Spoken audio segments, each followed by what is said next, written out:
नमस्कार दोस्तों, इस वीडियो में हम समझेंगे कि आईपीओ से होने वाला जो लिस्टिंग गेन है, क्या उसके ऊपर आपको टैक्स लगता है कि नहीं। यहाँ पे ये भी चीज आपको जानने की जरूरत है। अगर आप आईपीओ में अप्लाई करते हैं तो 2024 में बहुत सारे ऐसे आईपीओ थे जिसने बहुत ही अच्छा रिटर्न दिया। अब 2024 के बाद जो 2025 का आईपीओ आने वाले हैं, इसमें भी एक से एक बढ़ के काफी ऐसे आईपीओ है जो आपको अच्छा रिटर्न दे सकते हैं मार्केट में। डिस्क्रिप्शन में मैंने लिंक दे दिया, आप उस वीडियो को देख सकते हैं जिसमें 2025 के टॉप 5 ऐसे आईपीओ हैं जो सबसे ज्यादा मच अवेटेड और सबसे ज्यादा पॉपुलर होने वाले हैं। अब दोस्तों यहाँ पे हम समझते हैं कि अगर हम आईपीओ में अप्लाई करते हैं और वहां से हमें बहुत ही अच्छा लिस्टिंग गेन मिलता है, चाहे 50% हो या आईपीओ का पैसा ही डबल हो जाए 100% पे, तो उसको अगर हम बेच के जो प्रॉफिट जो उस पर रिटर्न हम प्राप्त करते हैं, क्या उसके ऊपर टैक्स कैसा लगता है। ये शॉर्ट टर्म का टैक्स लगेगा या फिर लॉन्ग टर्म का लगेगा, या आईपीओ के लिए कोई अलग से टैक्स निर्धारित किया गया है। यहां पे आप ये सारी चीजें समझेंगे। देखिए, आईपीओ में आने वाले जो शेयर्स होते हैं उसे government as a natural shares, मतलब जो हम डे टू डे मार्केट में इक्विटी में ट्रेड करते हैं, चाहे शॉर्ट टर्म डिलीवरी हो चाहे लॉन्ग टर्म हो या फिर इक्विटी बेस हो, मतलब जो शेयर्स हमने खरीदा है बेचा है, उसी तरीके से ही आईपीओ में आने वाले जो शेयर्स होते हैं उसे भी government as a delivery equity shares की तरह ट्रीट करती है। तो आईपीओ में जब आप अपने लॉट को अप्लाई करते हैं और आपको वो लॉट मिल जाता है और लिस्टिंग के दिन आपको चाहे उस पर अच्छी रिटर्न मिले या ना मिले, आप उसे होल्ड करते हैं, रखते हैं अपने पोर्टफोलियो में। तो अगर आप एक साल से पहले आईपीओ के लिस्ट होने से लेके 365 दिन के अंदर अंदर आप उसे बेच देते हैं, या फिर आईपीओ के लिस्ट होते ही आपको एक बहुत ही अच्छा रिटर्न मिल रहा है 40%, 50%, इवन कुछ आईपीओ में पैसा डबल भी हो जाता है, तो अगर आप उसे लिस्ट होते बेचते हैं, उसके अगले दिन बेचते हैं, या फिर एक महीने बाद, या फिर पूरे साल के अंदर कभी भी आप उस शेयर को बेच देते हैं, तो इस पे आपका short term capital gain tax लगता है। हालांकि जुलाई 2024 से पहले जो नियम था वहां पे short term capital gain tax को पे 15% का जीएसटी लगता था।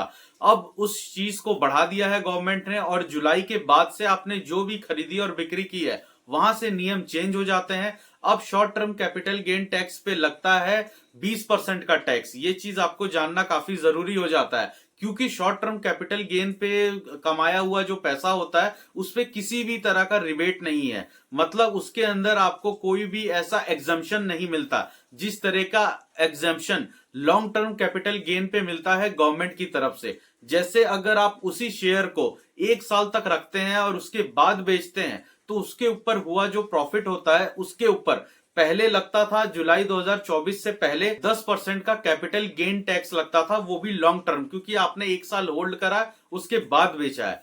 लेकिन अब जो रूल चेंज हुआ है वहां पे जुलाई 2024 के बाद से जो कैपिटल गेन टैक्स है लॉन्ग टर्म का, अब उस पर 12.5% लगता है। लेकिन ये 12.5% आपका तब लगेगा जब आपने एक साल के अंदर 1,25,000 रुपए से ज्यादा का लॉन्ग टर्म प्रॉफिट कमाया हो। मतलब आप long term capital gain tax के लिए एक साल में अपने पोर्टफोलियो से वो शेयर्स, चाहे वो आईपीओ के हो या फिर आपने नॉर्मल एक साल पहले खरीदा हो या अभी खरीद के रखे हैं, जिसे आपका एक क्लियरिटी है कि मैं इसको एक साल होल्ड करूंगा और उसके बाद ही सेल करूंगा, तो उसमें होने वाला जो आपका प्रॉफिट है, जो प्रॉफिट का अमाउंट है, वो पहले 1,00,000 रुपए था जुलाई से पहले, अब 1,25,000 गवर्नमेंट ने कर दिया है, क्योंकि उन्होंने टैक्स 10% से 12.5% कर दिया है।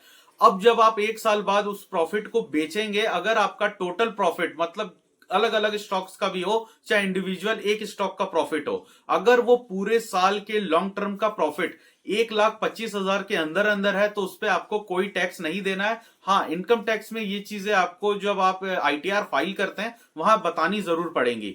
लेकिन 1,25,000 से ऊपर का होने वाला जो long term capital gain tax है वो एप्लीकेबल होगा, मतलब 1,25,000 से ऊपर का जो भी आपका प्रॉफिट है उस पे 12.5% का टैक्स लगेगा। उसी तरीके से जो आईपीओ हमें अलॉट होता है और हम आईपीओ में अप्लाई करते हैं, तो आईपीओ हमें अलॉटमेंट मिलने के बाद और लिस्टिंग होने के बाद वो सेम बिहेवियर इन्हीं दोनों की तरह होता है, जैसे शॉर्ट टर्म या फिर लॉन्ग टर्म। मतलब आईपीओ में जो मुझे मिला अलॉटमेंट, वो मेरा लिस्टिंग हुआ, और लिस्टिंग होने के बाद एज अ पर्सन मैं उसे रखता हूं, बेच देता हूं, या फिर एक साल से ज्यादा का होल्ड करता हूं। उसी पे ही डिपेंड होता है मेरा जो कैपिटल गेन टैक्सेस है, चाहे शॉर्ट टर्म हो चाहे लॉन्ग टर्म हो, वो किस तरीके से एप्लीकेबल होगा। हमें एक चीज ये जानने की भी जरूरत है, जब हम आईपीओ में पैसे लगाते हैं या फिर हम नॉर्मल शेयर्स खरीदते हैं, या फिर हम उसे बेचते हैं या होल्ड करते हैं। ये सारी टेक्निकल डिटेल्स गवर्नमेंट को पता होती है, इनकम टैक्स को पता होता है, और ये चीजें सेबी भी रेगुलेट करती है टाइम टू टाइम। ये चीजें एक दूसरे से जुड़ी होती हैं, जो कि central depository security limited CDSL,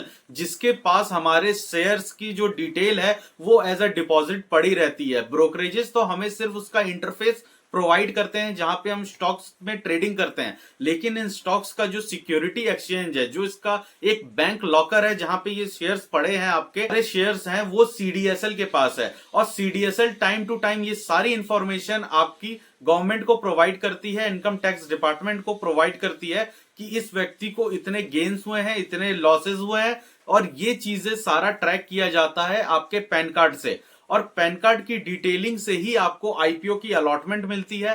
pan card के वजह से ही आप अप्लाई कर पाते हैं, और पैन कार्ड ही एज अ इंडिविजुअल हर पर्सन को वहां शो करता है, चाहे आपके पास 5 डीमेट अकाउंट हो, 2 डीमेट अकाउंट हो या 10 डीमेट अकाउंट हो। लेकिन अगर आप अप्लाई करते हैं किसी IPO के लिए, तो वहां पे आपका पैन नंबर ही जाता है, ये नहीं जाता है कि किस डीमेट अकाउंट से आपने अप्लाई किया। तो एज अ पैन आपकी एक इंडिविजुअल कैरेक्टर की पहचान होती है। वही पैन कार्ड की डिटेल्स के through CDSL, SEBI, income tax department, चाहे आपका डीमेट, ये सब लोग मिलके आपको फोकस करते हैं, आपको ट्रैक करते हैं। यहाँ पे मैं एक चीज और आपको कहना चाहूंगा कि अगर इनकम टैक्स के स्लैब में नहीं आते हैं, या फिर आपका जो रिटर्न है शेयर मार्केट का एज अ इन्वेस्टमेंट पर्पस है, फिर भी आप छोटे मोटे जो रिटर्न्स होते हैं या प्रॉफिट्स होते हैं उसे ही आप बुक करते हैं, लाख रुपए पार नहीं करते हैं, चाहे शॉर्ट टर्म हो चाहे लॉन्ग टर्म हो। आपको ITR मतलब इनकम टैक्स का जो वेबसाइट है वहां जाके अपनी एक रजिस्ट्रेशन जरूर कर लेनी चाहिए, चाहे आप इनकम टैक्स स्लैब में आते हो या नहीं आते हो। इससे आपका ही फायदा है कि लोग ये समझते हैं कि रजिस्ट्रेशन करेंगे तो गवर्नमेंट की नजर हम पे बन जाएगी। ऐसा कुछ नहीं, गवर्नमेंट की नजर ऑलरेडी आपके पास है। अगर आपको कोई प्लेटफॉर्म प्रोवाइड किया जाता है तो समझिए कि वो पूरी तरह से गवर्नमेंट के निशाने पे ही होती है।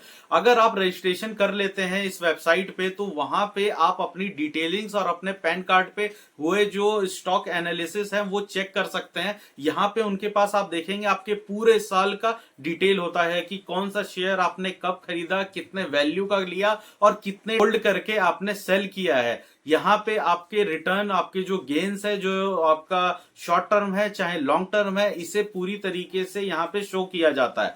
यहीं पे इसी प्लेटफॉर्म पे भी आपको पता चलेगा आप TDS के कितने एप्लीकेबल है, मतलब आपके पास जो FDs हैं, फिक्स डिपॉजिट हैं, उसके ऊपर क्या टैक्स बना है, या फिर जो डिविडेंड से आपकी कमाई हुई है उस पे भी TDS लगता है, जो कि 10% का होता है। यहाँ पे डिविडेंड कटने का जो चार्जेस होते हैं वो 10% रखा जाता है, जिसमें 5,000 से ज्यादा का अगर आप ईयरली इनकम करते हैं स्टॉक से मिले हुए डिविडेंड के ऊपर, तो वहां 10% का आपको TDS काटा जाता है। हालांकि ये TDS ऑटोमेटिकली कट करके आता है आपके पास, या डिविडेंड का जो अमाउंट होता है उसमें ही ये पैसा कटा हुआ रहता है। तो TDS एक ऐसा इनकम टैक्स का स्लैब है जहां ऑटोमेटिक डिडक्शन हो जाता है। बाकी आप short term capital gain tax पे और long term capital gain tax पे जब अपना ITR फाइल करते हैं तो वहां पता चलता है कि आपका टोटल जो टैक्सेबल इनकम है वो कितना हुआ। तो दोस्तों ये तो था बेसिक सा इंफॉर्मेशन, जो कि IPO में अप्लाई करना या फिर शेयर मार्केट में ट्रेडिंग करना या इन्वेस्टमेंट करना, इनके बीच में एक कंफ्यूजन बना रहता था। तो ये चीज मुझे लगता है कि यहाँ आपको क्लियर होते हुए दिख रहा होगा। तो ऐसे ही इंफॉर्मेटिव इंफॉर्मेशन के लिए आप चैनल को सब्सक्राइब करें, इस वीडियो को लाइक करें दोस्तों,